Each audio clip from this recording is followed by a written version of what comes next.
Hey developers, so in the last video I shared how you can use Google fonts in Tailwind CSS, and in this video I'm going to talk about how you can use custom fonts if you have downloaded OTF or TTF file. So for this example I'm going to use DA font. So go to dafont.com and you can download any font you like. So for this example I have already downloaded this Melon Camp font, and I also have set up a project using Tailwind CSS and React with Vite. So let's go to the folder where I have already downloaded those fonts. So this is the folder where I have already downloaded those fonts, and let's just remove the space between those file names. So for that you have to just rename those fonts. So let's rename and let's remove the space and let's add underscore. Now the next step is to use these fonts. So let me open VS Code and let's copy this file. So in the project you can create a folder. So I am going to create a new folder inside assets. So let's add fonts. So in the fonts folder I'm going to paste those fonts. So as you can see I have pasted those fonts, and let's try to use these fonts. So as you can see I'm currently in index.css, and let's try to use those fonts. So for that you have to use add font face, and here you have to add the font name.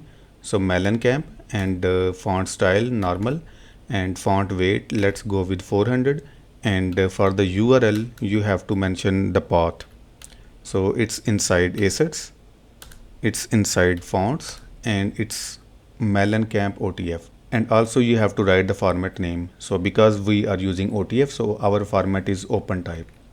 So we have successfully imported those fonts. So let's try to use these fonts. So in the same file you have to use add theme, and inside the subject you have to add dash dash font dash font name. So it's going to be Melon Camp, and here you can mention the font name. So we have successfully added the font name, so Melon Camp, in our theme configuration. So now let's try to use these fonts. So go to app.tsx, and now we have to mention the font name. So font Melon Camp, and if you save this file and if you go to the browser, font has been changed. So now let's change the font for the heading as well. So you can go back to the code, and this is our heading, and let me try to use those same fonts, font Melon Camp. So now if I save this file and if I go back to the browser, the font has been changed for the heading as well.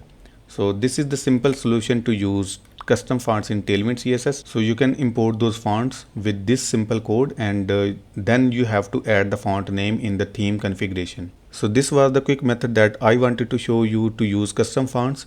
And also if you have a TTF font, don't forget to write true type as a format. I hope by following this method you can import your custom fonts in Tailwind CSS. So I will see you in the next video.